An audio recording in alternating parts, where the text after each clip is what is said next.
I don't think this works. We don't need it. Nate came in as the opponent. He wasn't supposed to win the fight. And that's why boxing is such a great sport. He came in because he believed he could win the fight. His manager, Harry the manager, right? Harry, who I know for 25 years, says to Eric Botcher, our matchmaker, you're going to be in life or death with this kid. So you did your job, and now you're the player. So congratulations to you and Harry, who was a friend of mine for a long time. So good luck with everything. Now you're up. It's over here. Now you need to perform every time, because when you fight, now everybody's going to be coming after you.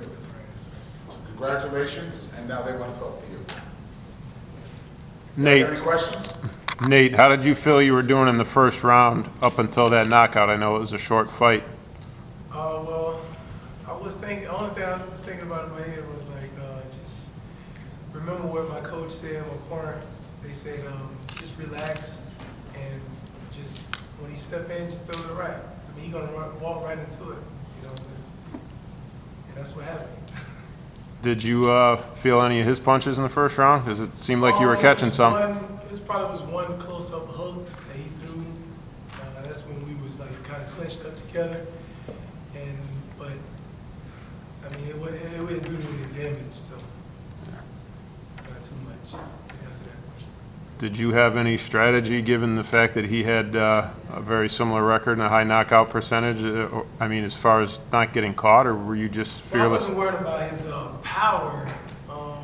I did notice that he did gain a few pounds from his previous fight, but I mean, I more so thought that I have a problem with the southpaw, period.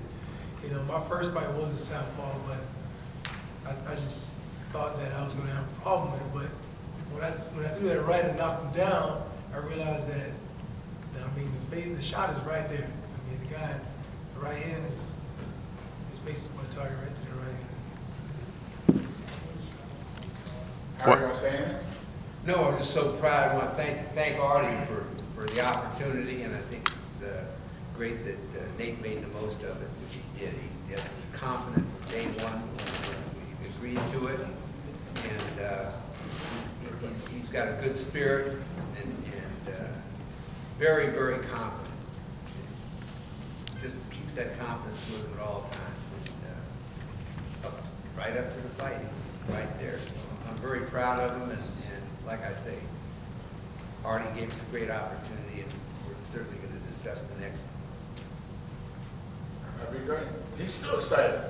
Can't get that smile on his teeth. That's great. Question, what does this do for your fighter, you think, as far as confidence level now next time you get to it? You think this makes him even a better fighter now? I think it does, yeah, I think it does. I think he's made progress from day one. We've had him for, this is his 9th fight, and he makes progress. And this guy was experienced. And a fresh fighter, too. Remember, this guy just fought 3 weeks ago, got a quick knockout up in North Dakota. So he was a quality product. And Where would you like to see him go from here in the next fight? Would you like to see him step up in competition or stay on the He just did. He did. He just did. That was a hell of a win. Oh, yeah. No, he's ready for competition. That's what makes him a good fighter. You know, as Artie will tell you, we've been doing this for a long, long time, and good competition makes a better fighter. Well, when you say going up a tier, because you see a lot of guys in 15, 16 fights now, they're jumping into almost world title fights, Yeah. or branches of that. Would you feel comfortable with him after a win like this in the first round? Would you feel comfortable throwing in, like, escalating 2 tiers up? Well, it's a question of when you call tiers up. I think he's up at those tiers right now. I think where he can fight decent competition, and he will. I mean, it just depends on what's there. As you know, the heavyweight division is wide open. There's very few quality fighters in the division. And as you'll notice when you look over the top 20 fighters, you've got guys that are coming out of the woodwork. They've been retired for 10 years. They're coming back. The heavyweight division is right for a young fighter. Yeah, exactly. And He's focused especially on a his power power. fighter. Yeah. That's what people come to see. They don't come to see a ballet. They want to see knockouts, they saw it. That'll be on sports, that's gonna, I'm telling you, it's gotta be on sports center. Oh, yeah, absolutely. Right, Mark, you should find that out. Actually, my Scott's wife- gotta be my on wife sports said center, that was they- a great knockout. My wife said they said they were gonna put it Oh, on. they did? Would you like to say a few words? I just want to thank, Banner and Artie for putting this on the show, and most of all, I want to thank Nate for giving me all the hard work that, paid off. I met Nate 5 years ago. He walked into the gym. He says, I looked at him, I said, wow, look at this guy, At that time, he couldn't even get out of his own way. We worked hard. He came up to my house. We worked on a concrete pad. I wouldn't even let him throw a hook for 5 months. He just came every day, hard work, gave me 100%. Trainer's dream. And I'm just proud of him. But the show that meet tonight, that was beautiful. Artie, is the Boxcino finals, is it a full card, or do you have room for a heavyweight on that undercard? Well, he's gonna be on the show as long as it's okay with Harry, but we've already discussed it with ESPN. I was gonna talk to you about that afterwards, but since you asked, finals are 2 10-rounders. We're gonna make room for him to be on the live broadcast and another 6. If you went to an 8-rounder, we couldn't put you on the broadcast because there's only so many rounds. So if Nate and Harry wanna do that, that's something we'll do. So but the finals are gonna be great, guys, because the lightweight finals, the middleweight finals are gonna be something special. You had a question over here, young fellow. Oh, yeah, Who are you with? the register. Just wanna know. Nate, my question is, we've gone from talking about your future from tonight and all the way back to 5 years ago, which touched upon training on a concrete pad. But tonight, in that moment, when you shocked the crowd, you came in tonight and put on a stellar performance. When you landed that punch and that knockout happened, what was running through your head? Wow, it came straight, naturally, it came straight from the chin, because, my coach always told me, Harry always told me, they told me when you load up, when you just gonna tire yourself out. Right. And a couple of them I did load up, but right at that moment, probably a couple seconds right before I threw that right, I just was thinking about what my coach said. Keep it right into the chin and let it come out naturally. And I didn't even know, when I saw him going down, I was like, man, was it that powerful? So that's what I was thinking I about. always told me he has a natural power. You don't need to load up the gauge. So, I mean, like I said, when I first came to the gym and I met my coach, he was always saying, you don't know how much power you got. You don't even realize it. And the guy that owns the gym that we go to, he said the same thing. You got a right hand, you got a right hand. So, for this fight here, we worked real hard. We bust our behind. I mean, I was, I wash cars, man, for a living, so I was missing some of that there. Go to the gym, work out, and I needed to sacrifice, man, to work out hard to get this win right here. I was just real focused for this fight, more focused than ever. Since the work paid off, Exactly. That's the hard part, is in the gym. do you think as your career progresses, obviously as we talk about your Right. future, I think I still got a long ways to go. I mean, I most definitely can be even better. It's just, like I said, it's that hard work in the gym, going to camp, sparring and stuff. And man, you gotta see more of me. I'll tell you that.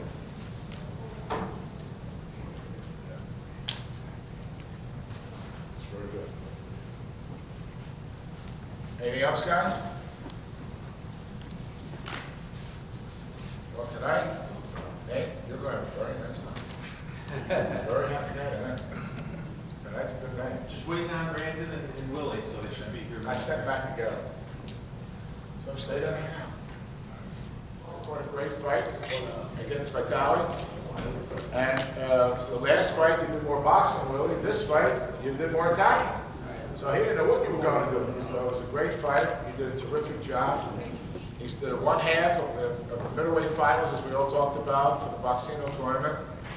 And I said before, and I'll say it again, Brian Queter, John Campagna, and the bosses at ESPN are thinking out of the box for give Willie And even Vitality, the guy who lost tonight, Brandon who won tonight, and the other kid who lost from Texas, Gatika, thank you, bro, the old man. I mean, they got an opportunity to showcase their skills because ESPN thinking out of the box. And that's really good stuff.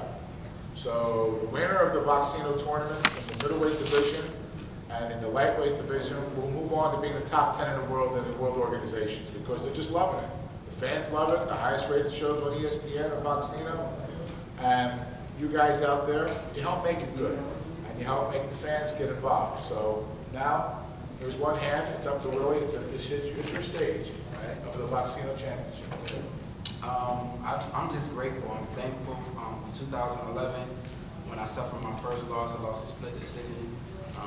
You couldn't have told me that 2014 I would be here doing something on a major stage like this in front of our hometown fans, in front of the world. I'm just blessed, you know. I give all praise and glory to Jesus Christ. I love my team, Tony Morgan, Danny Akers, Lee Davis, my manager who came in and swooped me up, man, at one of my lowest points and helped me build my career back to get to this position, Damian Walton with D3 Entertainment. And I'm just happy, you know. My life has been pretty bittersweet the last couple of years. You guys have watched the ESPN interviews. You know, I lost my advisor Mother's Day of last year. I lost my grandfather in September. So it's been real bittersweet, but it's been worth it, and I'm happy. I'm happy that Banner Promotions, you know, I heard they started with 50 guys and then worked their way down to 20 guys and then finally got down to like the final 8, and I'm glad I was chosen, and here I am in the finals.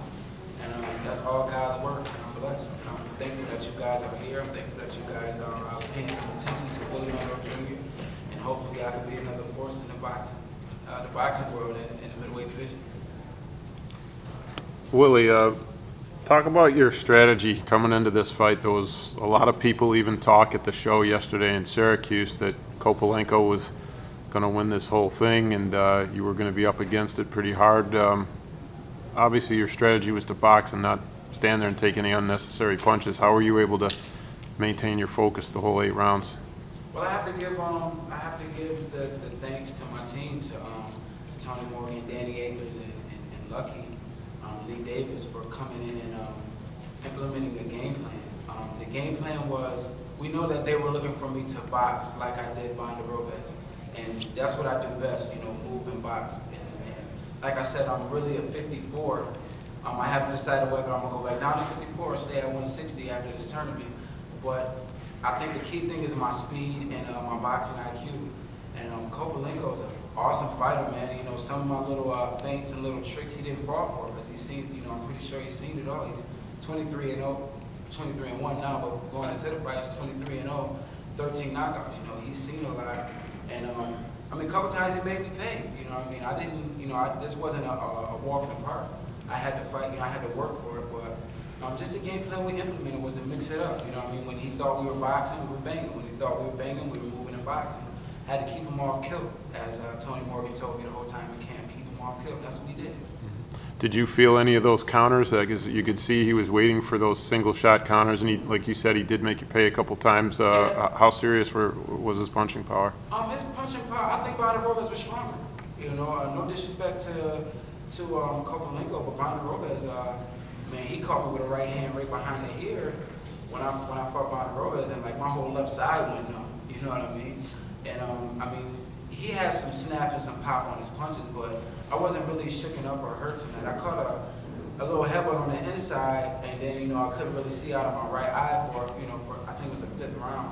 And then I got my vision back, you know, like maybe the middle of the 6th, and we started going back to work. But I mean, he's an awesome fighter. And like I told his corner, you know, his translator, and like I said in the interviews, I wanted to, you know, give him my heartfelt sympathy for what's going on in his country, because I know that has a lot to do with what's weighing on his mind. You know, no matter what happened in those 8 rounds that we were fighting, you know, what he's going through in his country is a lot bigger than an 8-round fight on ESPN. And I gave him my heartfelt sympathy for his family, for what they're going through. Because no matter what goes on, I think nobody's family deserves to go through any type of hardship. What are your thoughts about your opponent in the next fight who just arrived? Did you get a chance to catch any of his fight, or were you just... I didn't get a chance to catch any of Indianapolis fight, but I seen the fight before, man. I mean, he's a powerhouse. Why you think they call him the King? I mean, he's a powerhouse. I mean, he's slick, he's cagey.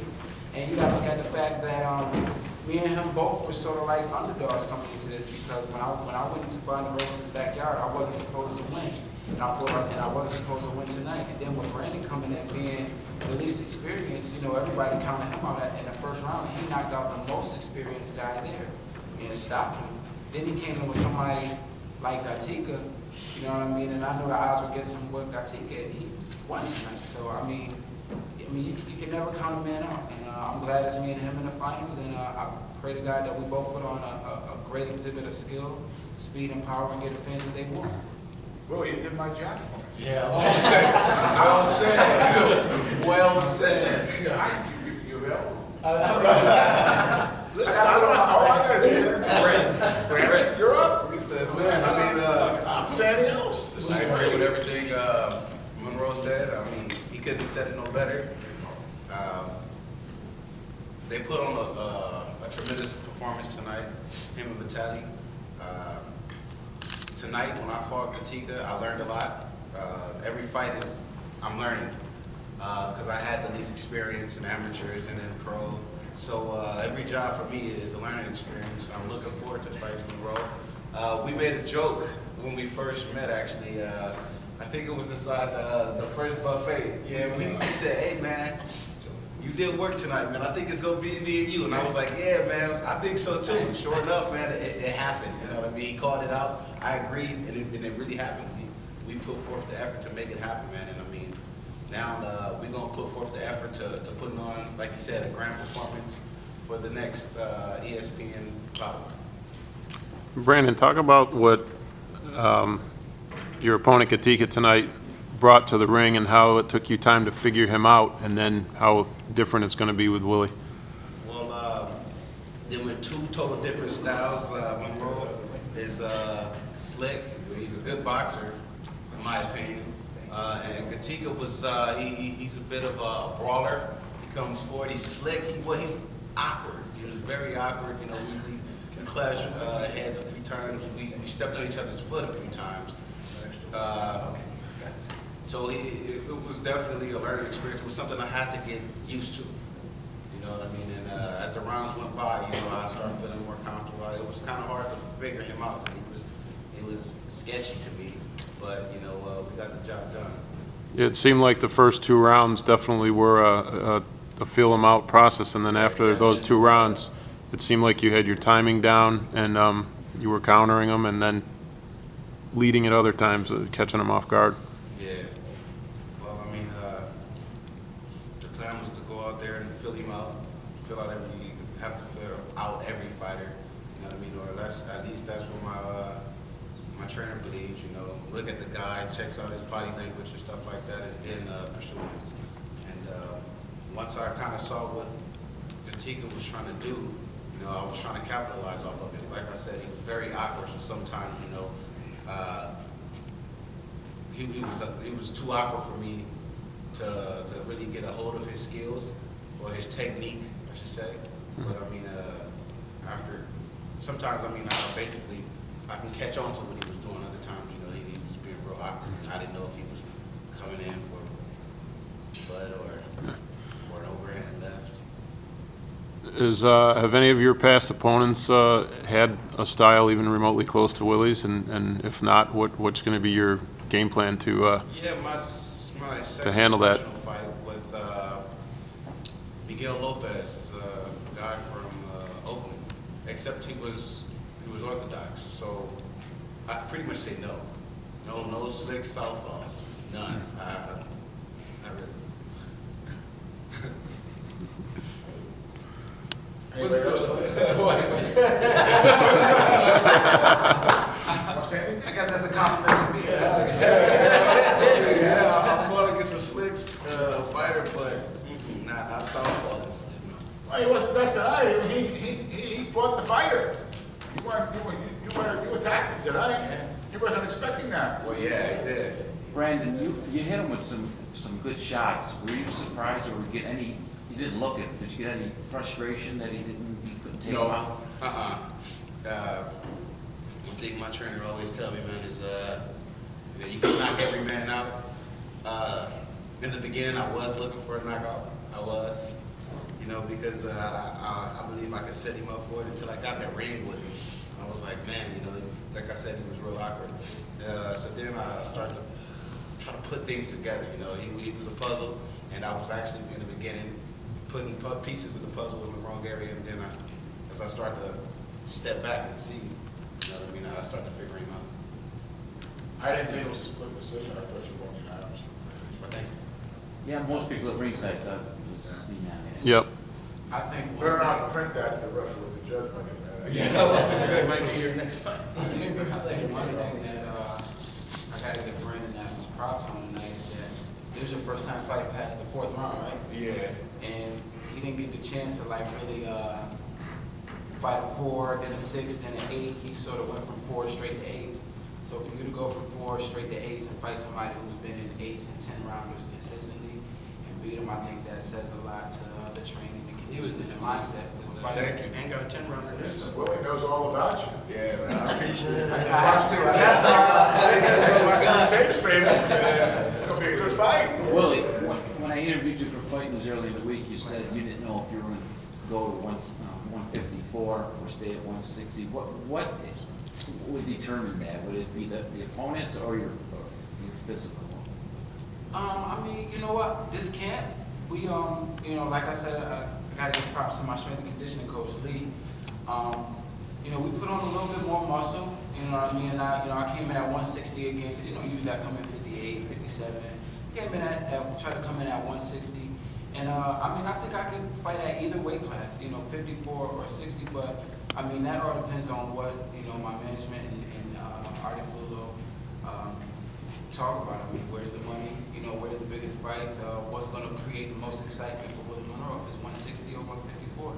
So I mean, that has a lot to do with the business. You know, boxing is 90% business, 10% boxing. So. Any other questions, guys? First off, congratulations to both you guys for magnificent performances tonight. Thank you. Question I have for both of you is, first off, what does it feel like to be involved with a throwback tournament such as this? What does it do for a fighter such as yourself as far as confidence level, and when you do step up to that championship level competition, do you think it's going to benefit you being something this aggressive? You want to go first? Yeah, I'm fine. It's exciting for me. I mean, like, I'm not gonna lie, man. I get nervous. I mean, thinking about the possibilities of what the transactions that can happen, that can take place with a tournament like this. But I mean, it's thrilling. I mean, at least that's how I feel about it. You know, being in a tournament like this, this is putting us out there. You know what I mean? It's not just, our towns or our cities or just our state recognizing who we are. It's the world recognizing who we are. So I appreciate it. I'm appreciative. That's why, everybody keeps saying, man, you always smiling. I'm happy, man, because the position that I'm in. So, I'm trying to take advantage of it and, run with it. I think it's intriguing. I mean, it brings excitement back to boxing. Not just for us as fighters, but for the fans. I mean, they get to give their scout report when they see the bracket breakdown, and it's almost like the Final Four with the basketball. They get to really see it, put their money on certain fighters, and it creates excitement because it makes the fans come back. I mean, when you see just one fight, just one big fight coming up, everybody, like a pay-per-view fight, they'll go see it and get excited, and it's over. But this is continuous excitement, you know what I mean? They watch this on Friday night fights, and everybody grab their popcorn and their cameras and their food and everything, and they're like, okay, let's see who's gonna win. Then when they win, it's like, okay, next month, let's see who's gonna win. So it's a series that creates excitement, and it really puts the faces of the fighters out there, whether they win or lose, because they're being seen consistently on TV. So I think it does great things for the sport of boxing, not just for the athletes, but for the fans and the sport. And ESPN has built a lot of champions. I mean, I think every champion can do ESPN. Yeah. I think it's a champion At some that point, has right? to do ESPN. Listen, in my recent past, they built Acelino Freitas, they built Demetrius Andre, Ruslan Tavanikov, Brian Vera. They built just Cristobal Cruz for us, Corrales, and now these two young fellas will fight both for champion. Whoever wins the fight will fight for a title, and so will the loser. Because the loser won't be a loser, it's going to be a great fight. So losing a fight is one thing, but you know, everybody loses. It's what you do with the varsity. I told all the kids in the tournament, no matter what you do, I'm bringing everybody back. Both of these guys are going to fight for a world title. That's a given. Whoever wins the tournament is going to get there a little faster. But the other guy will get there as well because they're talented guys. Same thing with the lightweights. Same thing with, I'm terrible with names. Carcamo. How do you pronounce it? Carcamo and Peter Petrov. Both of those guys are going to fight for titles because of the way they fight. Like in the lightweight division, one guy will get there faster because the winner will move quicker. And everybody that fights on the ESPN, like Willie said, and Brent, they're all on the Showtime and HBO, those other networks.